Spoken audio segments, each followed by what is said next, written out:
नमस्कार, स्वागत है आपका हमारे खास कार्यक्रम बड़ी खबर में। और इन बड़ी खबरों में हम बात करेंगे 4 बड़ी खबरों की, जिनमें हम सबसे पहले बात करेंगे भिवानी से खबर है, जहां पर रेलवे जंक्शन से कई नई रेलगाड़ियों का संचालन शुरू किया जा चुका है। रेलवे जंक्शन से 4 प्लेटफॉर्म और 11 टिकट बुकिंग के साथ ही प्रतीक्षालय को भी बनाया जा रहा है। तो वहीं दूसरी खबर प्रदूषण को लेकर है, जहां देश के कई राज्यों में वायु गुणवत्ता गंभीर श्रेणी में आ चुकी है, जिसके चलते लोगों को काफी दिक्कतों का सामना करना पड़ रहा है। तीसरी खबर सोनीपत से है, जहां पर बेखौफ व 2 नकाबपोश बदमाशों ने तमंचे के बल पर सेल्समैन से लूट की घटना को अंजाम दिया। और आखिरी खबर झज्जर से है, जहां पर एक बार फिर से तेज रफ्तार का कहर देखने को मिला है, जहां जिले के गांव याकूबपुर में फ्लिपकार्ट कंपनी में कार्यरत एक कर्मचारी की कंटेनर से दबने से मौत हो गई है। 4 बड़ी खबरें, जिनमें हम आधे घंटे बात करेंगे। और पहली खबर भिवानी से है, जहां पर आप देख सकते हैं कि कई सौगातें दी गई हैं। यहां पर कई नई रेलगाड़ियों का संचालन शुरू किया गया है। और साथ ही दूसरी खबर प्रदूषण को लेकर है, जहां पर अगर बात की जाए तो दिल्ली, एनसीआर समेत हरियाणा में कुछ जगहों पर सांस लेना मना है। जी हां, क्योंकि यहां पर प्रदूषण का स्तर इतना बढ़ गया है कि कहीं कहीं एक्यूआई लेवल जो है वो 500 के आसपास, यानी कि गंभीर की स्थिति में पहुंच चुका है। बदमाशों को आतंक लगातार जारी है। यह तस्वीरें सामने आई हैं झज्जर से, जहां पर बदमाशों का आतंक लगातार जारी है। और यहां पर किसी भी आपराधिक घटना को अंजाम देना अब बदमाशों के लिए बिल्कुल भी कोई बड़ी बात नहीं बची है। साथ ही अगर बात करें तो तेज रफ्तार का कहर भी हमें देखने को मिला है।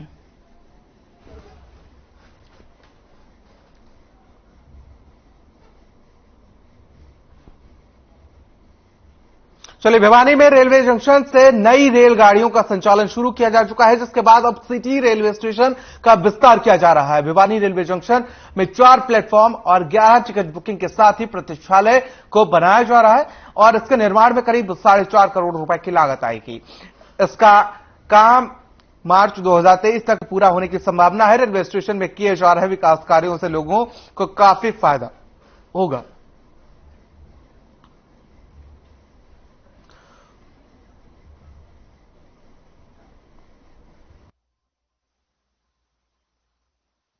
यहाँ पे सभी ट्रेन का, एक्सप्रेस का भी हम ठहराव कराएंगे। तो नहीं दूसरी बना स्टेशन का क्या मतलब है। तो ये सभी ट्रेनें यहाँ पे रुकेंगी और माल गोदाम यहाँ ही है, सारा काम यहीं होगा।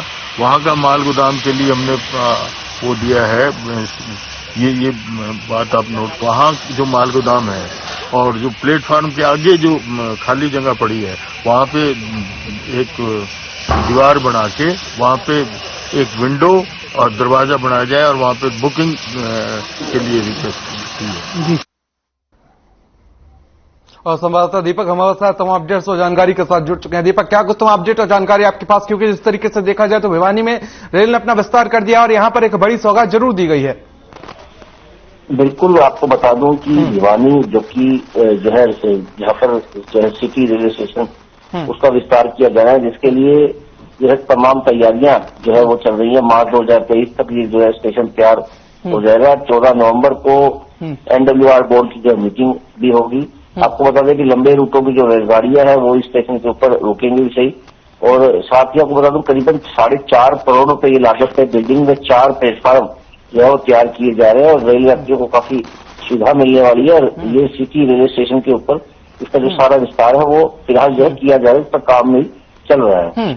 देखिए दीपक, कहीं ना कहीं लोगों को सहूलियत जरूर मिलेगी, साथ ही यहाँ पर रोजगार के भी नए नए चांस बढ़ते हुए नजर आएंगे। बिल्कुल, आपको बता दूं कि लोगों को भी काफी जो समस्याएं होती थी, अब वो समस्याएं भी उनकी मिटेंगी। और साथ ही जो लोग रोजगार को जोड़ करके देते थे उन्हें भी काफी फायदा होगा।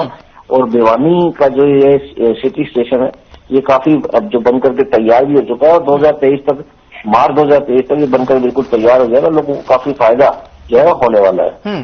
देखिए, बात की जाए तो भिवानी को जब अलग किया गया था तो ये शायद नहीं सोचा गया था कि एक अलग रेलवे स्टेशन बनाया जाएगा, लेकिन अब कहीं ना कहीं हरियाणा सरकार की सौगात जरूर मिली है भिवानी को।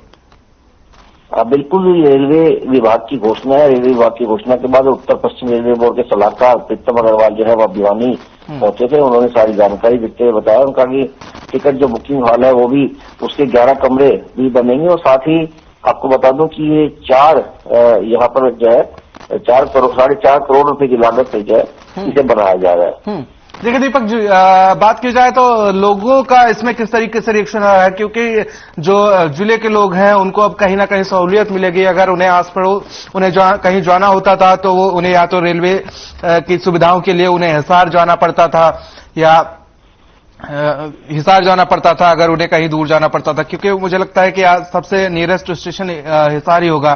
तो अब कहीं ना कहीं भिवानी में ही उनको सुविधाएं मिलनी शुरू हो जाएंगी। देखिए आपको बताऊं कि भिवानी पहले भी रेलवे जंक्शन बेशक से है, लेकिन जो सिटी रेलवे स्टेशन था यहाँ पर केवल एक ही गाड़ी रुकती थी। अब बहुत सारी गाड़ियां यहाँ पर रुकने वाली हैं, क्योंकि बड़ा स्टेशन ये बनकर के तैयार हो रहा है और यहाँ पर लोगों को काफी सौगात मिलेगी, क्योंकि लंबी दूरी की जो गाड़ियां हैं वो यहाँ पर रुकेंगी। काफी लोगों को फायदा भी होगा और न केवल भिवानी के लोगों को बल्कि आसपास के जो क्षेत्र के लोग हैं उनको भी काफी फायदा होगा, क्योंकि भिवानी से गाड़ियां जाएंगी। उनके जो नजदीक स्टेशन लगेगा, चाहे हिसार की बात की जाए, चाहे भिवानी की बात की जाए, चाहे रोहतक की बात की जाए, तो जहां लोगों को जो नजदीक का स्टेशन लगेगा तो उनको भी काफी फायदा मिलने वाला है। लेकिन दीपक देखिए, जिस तरीके से अब कहीं ना कहीं जो त्योहारों का सीजन होता था तो रेलवे स्टेशन पर अक्सर भीड़ हुआ करती थी। जैसे कि अगर बात कर ले तो अब कहीं ना कहीं वो भीड़ जो है वो बढ़ती हुई नजर आएगी, क्योंकि भिवानी के लोग भी पहले हिसार जाया करते थे या रोहतक ही जाया करते होंगे, लेकिन अब जो उन्हें सुविधाएं मिल जाएंगी वो भिवानी से ही मिल जाएंगी। बिल्कुल, ये काफी फायदा जो है भिवानी के लोगों को होगा, क्योंकि पहले उन्हें लंबी यात्रा के लिए दिल्ली या फिर रोहतक जाना पड़ता था, तो अब उन्हें काफी फायदा मिलेगा। उन्हें दिल्ली या रोहतक जाने की जरूरत नहीं होगी, उन्हें भिवानी से ही जो है रेलगाड़ी मिल जाएगी। और क्योंकि स्टेशन के ऊपर सभी गाड़ियों का जो है ठहराव भी होगा, जो एक्सप्रेस जो गाड़ियां होंगी सभी की सभी यहाँ रुकेंगी सही, और लोगों को काफी फायदा। बिल्कुल दीपक, कहीं ना कहीं देखा जाए तो बड़ी सौगात जरूर दी गई है हरियाणा सरकार की तरफ से और केंद्र सरकार की तरफ से, क्योंकि अब भिवानी में ही लोगों को यातायात की सुविधा मिल जाएंगी, रेल यात्रा की सुविधा भिवानी से मिल जाएगी। फिलहाल अब बहुत बहुत शुक्रिया तमाम जानकारी के लिए, साथ ही हमारे साथ जुड़ने के लिए आपका। चलिए दूसरी बड़ी खबर की ओर रुख कर लेते हैं। देश के कई राज्यों में वायु गुणवत्ता गंभीर श्रेणी में आ चुकी है और जिसके चलते लोगों को कई तरह की दिक्कतों का सामना करना पड़ रहा है। हरियाणा के कई इलाकों में वायु गुणवत्ता बहुत ही खराब है, जिसके चलते लोगों को परेशानियों का सामना करना पड़ रहा है। पंजाब में पराली के जलाने के लगातार बढ़ते मामलों के साथ साथ निर्माण कार्यों और अन्य कारणों से वायु गुणवत्ता खराब होती जा रही है और यहां पर AQI 300 के पार पहुंचता हुआ नजर आ रहा है।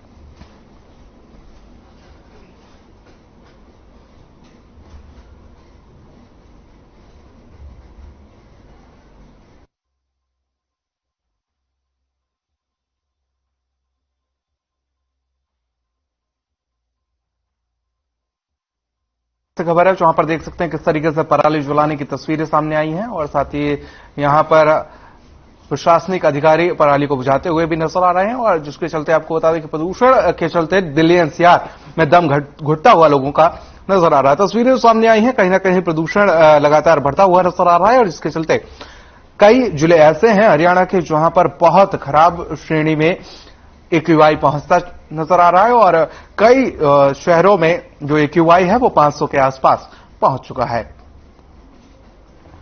लगातार सरकार काम करती हुई नजर आ रही, लेकिन धरातल पर अगर बात की जाए तो लोगों का सांस लेना मुश्किल होता हुआ नजर आ रहा है। प्रदूषण के चलते दिल्ली NCR में दम घुटता हुआ नजर आ रहा है। दिल्ली NCR की बात कर ले तो यहां पर आसमान में किसी भी समय अगर आप देखें तो यहां पर धुंध सी छाई हुई नजर आ रही है आजकल और जिसके चलते प्रदूषण जो है वो लगातार बढ़ता हुआ नजर आ रहा है। हालांकि सरकार लगातार काम करती हुई नजर आ रही है, लेकिन धरातल पर चीजें नहीं दिखाई दे रही हैं।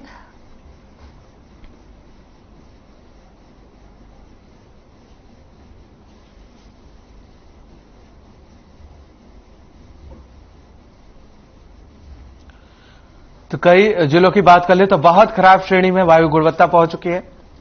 AQI 300 और 500 के बीच कई जिलों में है।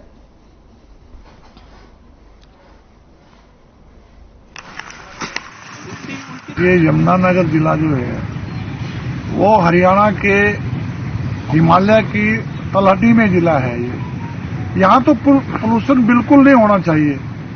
यदि आप देखो यमुनानगर जिला में जो पेड़ हैं, जो हरियाली है, जो जंगल है, वो हरियाणा में सबसे अधिक है, लेकिन पोल्यूशन सबसे अधिक है।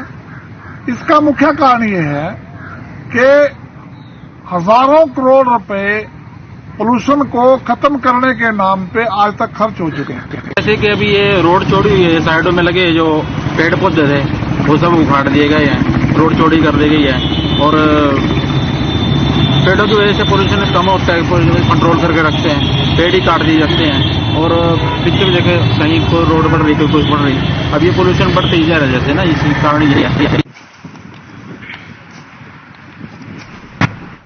और सुशील सिंह हमारे ब्यूरो हेड हमारे साथ जुड़ चुके हैं गुरुग्राम से। सुशील जी, देखा जाए तो कहीं ना कहीं सरकार तो काम करती हुई नजर आ रही है, लेकिन उसकी जो धरातल पे तस्वीरें हैं वो नजर नहीं आ रही हैं। कहीं ना कहीं पराली जो है वो प्रदूषण को लेकर या बढ़ाने में एक अहम योगदान रोल प्ले करता हुआ नजर आ रहा है। देखिए, निश्चित तौर पर पराली है वो मुख्य कारण है। जितने भी प्रदूषण फैलता है तो उसमें जितने भी मुख्य कारक होते हैं उसमें से एक पराली भी है। लेकिन राहत की बात यह है कि अभी प्रदूषण का स्तर लो हुआ है और निश्चित तौर पर जिस तरह से हवाएं चली हैं या कई स्थानों पर बूंदाबांदी हुई है तो उससे प्रदूषण में कमी आई है। लेकिन अभी भी प्रदूषण का लेवल भी कहें कि गुड पोजीशन में अभी तक नहीं आया और कहीं ना कहीं लोगों को इस बात का डर जरूर है कि जिस तरह से प्रदूषण बढ़ रहा है उसको वो स्वास्थ्य के लिए हानिकारक और लोग इससे बीमार भी बहुत ज्यादा हो रहे हैं। तो फिलहाल जो पराली जलाने का जो मसला चला आ रहा है और जिसको लेकर पंजाब से पराली जलाने की, हरियाणा से पराली जलाने की बात होती है, सरकार ने कई बार इस बात को लेकर भी कहा है कि कई मामले दर्ज किए गए हैं और पराली को लेकर वैकल्पिक व्यवस्था भी की गई है, लेकिन इसके बावजूद भी कुछ खास असर नहीं देखा जा रहा है और यही वजह है कि दिल्ली एनसीआर स्मॉग की चादर में लिपटा रहता है। जी सुशील जी, देखिए आज नासा ने तस्वीरें जारी की हैं और नासा ने तस्वीरें जारी करते हुए जब सैटेलाइट से तस्वीरें जारी की हैं उसमें हरियाणा से ज्यादा पराली पंजाब में जलती हुई दिखाई दी है। निश्चित तौर पे देखिए, पहली बार नहीं है प्रियव्रता, अमूमन जब पराली जलाने की घटना सामने आती है तो उसमें पंजाब का नाम सबसे ऊपर होता है, क्योंकि मैक्सिमम जो किसान हैं और वो वहां पे पराली को लेकर कोई वैकल्पिक व्यवस्था सरकार के द्वारा नहीं की गई है और यही वजह है कि पराली किसान जलाते हैं। लेकिन हरियाणा सरकार ने पराली को लेकर पराली किसानों से खरीदेगी और उसको लेकर कुछ प्रति एकड़ के हिसाब से कुछ रकम भी फिक्स किया गया है किसानों के लिए, तो निश्चित तौर पर ये राहत बड़ी बात थी। लेकिन पंजाब में जिस तरह से फोटोज भी आए हैं नासा से, उसके तहत साफ देखा जा रहा है कि पंजाब में जो कथनी थी सरकार की, जिस तरह से कहा जा रहा था कि पराली जलाने की वैकल्पिक व्यवस्था पराली को लेकर किया जाएगा, सरकार उसको कोई करेगी उन लोगों को, खासकर उन लोगों को जिन लोगों ने पराली चलाते हैं किसान, उनको लेकर सरकार कोई प्रबंधन करेगी, लेकिन वैसा कुछ प्रबंधन नहीं नजर आ रहा है और यही वजह है कि सरकार बनने के बाद भी अभी तक उन पर कोई ठोस कार्रवाई नहीं हुई। देखिए सुशील जी, अगर बात की जाए दिल्ली सरकार की तो दिल्ली सरकार भी काम करती हुई नजर आ रही है, क्योंकि दिल्ली सरकार ने पिछले साल ही स्मोक टावर लगाए थे दिल्ली में कई जगह पर कि जो खराब हवा है वो स्मोक टावर के जरिए हटा जाई गई और उसकी जगह पर स्वच्छ हवा आ जाएगी। तो कहीं ना कहीं वो भी कारगर साबित होते हुए नहीं नजर आ रहे हैं, क्योंकि दिल्ली की तस्वीरें सामने आई हैं उससे यही नजर आता है कि दिल्ली में सिर्फ और सिर्फ धुआं ही धुआं नजर आ रहा है चारों तरफ।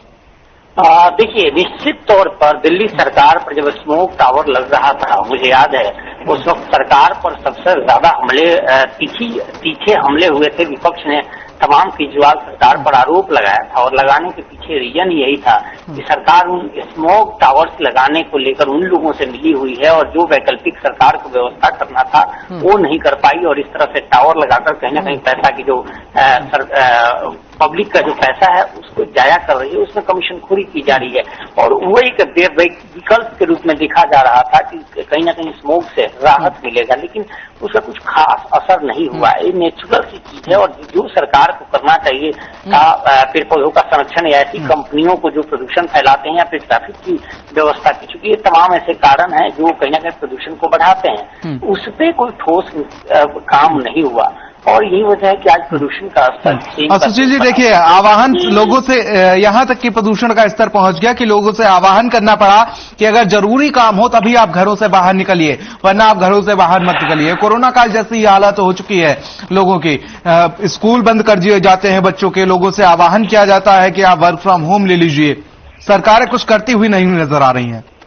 निश्चित तौर पर देखिए, इमरजेंसी जैसे हालात हो जाते हैं और अमूमन हम लोग देखते हैं और कहीं ना कहीं सरकार की फेलियोरनेस कंप्लीट सामने आती है कि जिस तरह से सरकार ने अगर काम ठीक से किए, सरकार काम करे तो ये स्थिति पैदा नहीं होती। लेकिन अभी देखा जा रहा है कि अब प्रदूषण, बढ़ते प्रदूषण को देखते हुए स्कूलों को बंद करना पड़ा, लोगों से अपील करनी पड़ी, खासकर बच्चे और बुजुर्गों से। तो ये एक हम ये कहें कि इमरजेंसी वाले हालात जैसे सिस्टम दिख रहे हैं, जो कहीं ना कहीं बिल्कुल पब्लिक इंटरेस्ट से परे चीजें दिख रही है। तो हम निश्चित तौर पर देख रहे हैं। सुशील जी, देखिए प्रदूषण ऐसा नहीं है कि इस साल नया हो कुछ। दिवाली के बाद या अक्टूबर नवंबर के महीने में हम बात करें तो हर साल प्रदूषण देखने को ही मिलता था, क्योंकि दीपावली का भी पटाखों का जो धुआं होता था, उसके बाद पराली का भी धुआं होता था, और इस मौसम में बरसात, इन महीनों में बरसात भी नहीं होती तो प्रदूषण कम नहीं होता था। लेकिन अगर बात की जाए तो इस बार का जो प्रदूषण है वो कहीं ना कहीं लोगों के लिए परेशानी का सबब जरूर बना हुआ है,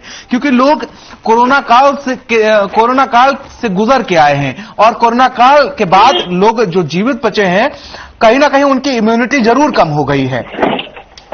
निश्चित तौर पर यह इम्यूनिटी ही कम नहीं, कहें कि मैक्सिमम लोग जो हैं वो बीमार हैं, और ऐसे में प्रदूषण से बचने का इसलिए भी कहा जा रहा है कि प्रदूषण की वजह से कई सांस संबंधी बीमारियां या खासकर बुजुर्ग और बच्चे हैं, उनकी स्थिति बेहद खराब नजर आती है, और वो कहीं ना कहीं इसके चपेट में जल्दी आते हैं, बीमारियों से ग्रसित होते हैं। और यही वजह है कि देखिए, सरकार ने भी जो भी हेल्थ डिपार्टमेंट है, उन्हें तमाम डॉक्टर जो क्रिटिकल डिजीज का इलाज करते हैं, जो बड़े डॉक्टर हैं, उनको स्टैंड बाई में रखा गया था कि आप बढ़ते प्रदूषण की वजह से किसी तरह की कोई समस्या आती है किसी व्यक्ति को, तो ऑन कॉल डॉक्टर अवेलेबल हो और उस पर अंकुश लगा सके। जी बिल्कुल सुशील जी। और फिर ऐसे में ये चीज सामने आती है कि सरकारें जो हैं वो सिर्फ राजनीति करती हुई नजर आती हैं, तो कहीं ना कहीं जरूर सवालिया निशान सरकारों पर बनता है। फिलहाल बहुत बहुत शुक्रिया तमाम जानकारी के लिए, साथ ही हमारे साथ जुड़ने के लिए। चलिए तीसरी बड़ी खबर की बात कर लेते हैं। सोनीपत में बदमाशों के हौसले दिन प्रतिदिन बुलंद होते हुए आ रहे हैं। अपराधी एक के बाद एक आपराधिक घटनाओं को अंजाम दे रहे हैं, और ताजा मामला कनक ढाबे के पास शराब के ठेके से सामने आया, जहां बेखौफ दो नकाबपोश बदमाशों ने तमंचे के बल पर सेल्समैन से लूट की घटना को अंजाम दिया। यह पूरी वारदात पास में ही लगे सीसीटीवी कैमरे में कैद हो गई। फिलहाल पुलिस ने सीसीटीवी की मदद से आरोपियों की तलाश शुरू कर दी है।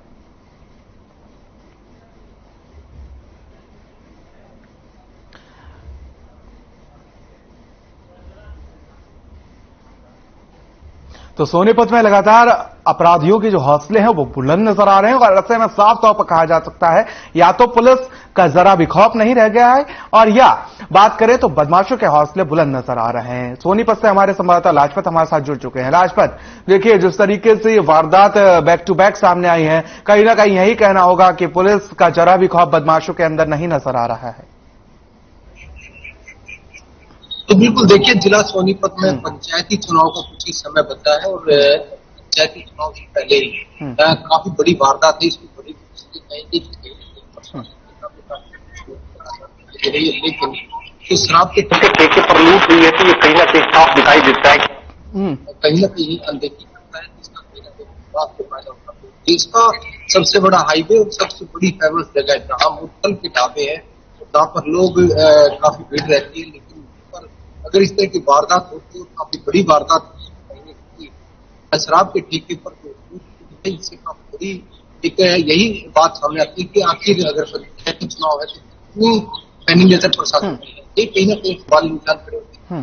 बड़ी वारदात हुई तो ये काफी बड़ी चिंता लाजपत, लेकिन देखिए जिस तरीके से लगातार बैक टू बैक ये आपराधिक वारदातें सामने आई हैं, पुलिस कहीं ना कहीं शिकंजा कसने में नाकाम जरूर साबित हो रही है अपराधियों पर। तो बिल्कुल देखिए, कुछ ही समय चुनाव का बचा है, और उससे पहले ही प्रशासन सामने बड़ी चुनौती आई, लगता है कहीं काफी बड़ी चुनौती रहने वाली, क्योंकि पंचायती चुनाव का कुछ ही समय बचा है। जैसे कि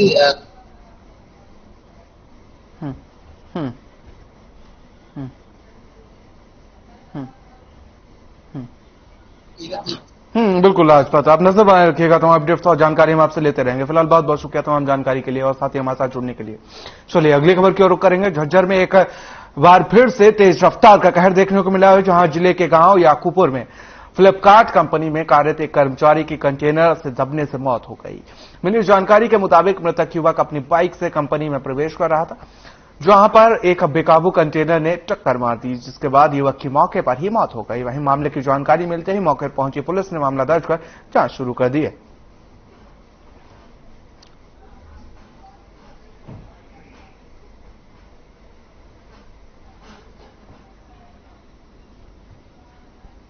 आपको बता दें कि झज्जर से खबर है, जहां पर आपको बता दें कि कंटेनर ने एक युवक को टक्कर मारी है और यहां पर तेज रफ्तार का कहर देखने को मिला है। हादसे में युवक की मौत हुई है। तो तेज रफ्तार का कहर यहां देखने को मिला है और यहां पर एक युवक की हादसे में मौत हो गई है। कंटेनर ने युवक को टक्कर मारी है, जिसके बाद युवक की हादसे में मौत हो गई है।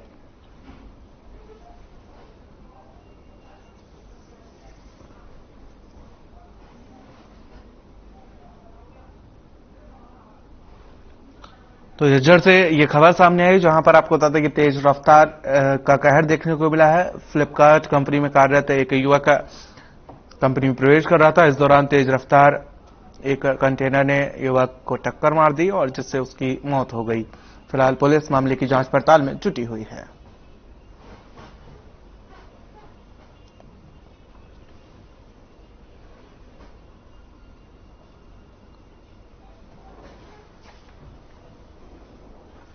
मामला सुबह एक कंट्रोल से फोन आया था कि भाई एक्सीडेंट हुआ है। मौके पर जाके देखा तो अपना एक कंटेनर चालक था जो तेज गति से चला के कंपनी के अंदर ही, तो ये जो मृतक है अपना समुंदर से, ये इधर से बाइक लेके जा रहा था सामने से, उसने तेज गति में चला रखी थी। जैसे ही मुड़ी तो पहला एक्सीडेंट होता उसके ऊपर ही पलट गया। अच्छा, कार्रवाई हमने कर दी है, मुकदमा दर्ज कर दिया और 174 कार्रवाई। कोई गिरफ्तारी वगैरह? गिरफ्तारी करेंगे, ड्राइवर का नाम आ जाएगा सामने। अच्छा,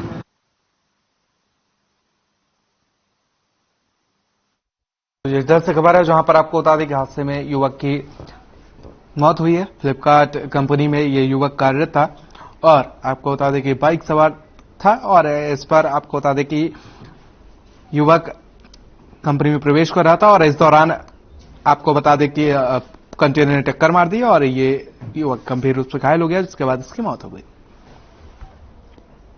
और झज्जर से हमारे संवाददाता सुमित हमारे साथ जुड़ चुके हैं तमाम अपडेट्स और जानकारी के साथ। सुमित, क्या कुछ तमाम अपडेट और जानकारी है आपके पास इस खबर को लेकर?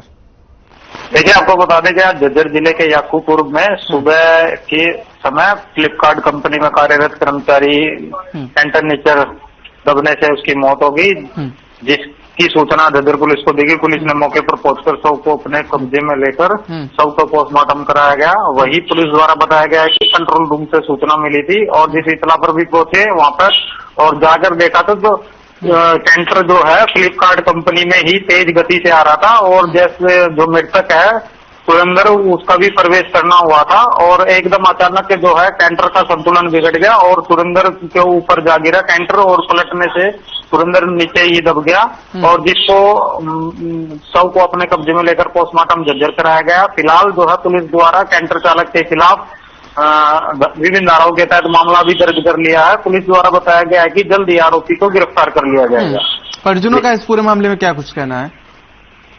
देखिए, परिजनों ने कहा है कि सुबह सुबह जो है हमारा बेटा जो है कंपनी में गया हुआ था और फ्लिपकार्ट कंपनी में काम करता है। जैसे ही अचानक एंट्री होने से पहले ही गेट पर ही वो टेंटर की चपेट में आ गया था और फिलहाल जो है कंपनी वालों ने परिवार वालों को भी सूचना कर दी। परिवार वाले मौके पहुंच गए थे और पुलिस भी पहुंच गई थी। फिलहाल जो है अभी पोस्टमार्टम की कार्रवाई की गई है और टेंटर चालक के खिलाफ मुकदमा भी दर्ज कर लिया। आरोपी की तलाश जारी है, उसके बाद ही मामला जो है पता चल पाएगा। फिलहाल पुलिस ने कहा है कि विभिन्न धाराओं के तहत मामला दर्ज कर कार्रवाई भी शुरू कर दी है। जी, तो सुमित, क्या ये पूरा मामला जो है वो कंपनी परिसर में ही हुआ है क्या?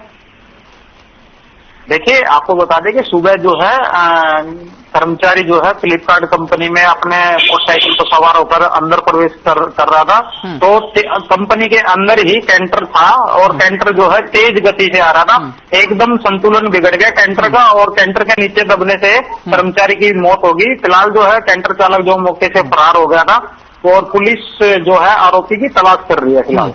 तो सुमित, कंपनी के जो प्रशासन है उसका क्या कहना है इस पूरे मामले में? देखिए, प्रशासन अगर फ्लिपकार्ट कंपनी के जो अधिकारी हैं उन्होंने साफ तौर पर कहा है कर्मचारी की लापरवाही है और उस पर कार्रवाई होगी और जरूर होगी। फिलहाल जो है परिवार वालों को भी सांत्वना दी है और जल्द ही आरोपी के खिलाफ जो कार्रवाई करने की बात की है और बाकी हाल फिलहाल में जो परिवार वालों को जो मदद है उनको वो पूर्ण रूप से दी जाएगी कंपनी की तरफ से। अभी तक क्या कुछ मुआवजे वगैरह की भी बात की गई है? नहीं, अभी जो है फिलहाल मृतक के शव का पोस्टमार्टम कराया गया है। फिलहाल मुआवजे की अभी कोई ऐसी बात नहीं हुई है। फिलहाल जो है दाह संस्कार होगा और पोस्टमार्टम रिपोर्ट आने के बाद, और अभी आरोपी की गिरफ्तारी होनी पहले निश्चित है उसकी, उसके बाद ही कार्रवाई की जाएगी परिवार वालों की तरफ से। जी चलिए सुमित, बहुत बहुत शुक्रिया तमाम जानकारी के लिए, साथ ही हमारे साथ जुड़ने के लिए। तो आज की इन 4 बड़ी खबरों में फिलहाल मेरे साथ इतना ही, मुझे दीजिए इजाजत, नमस्कार।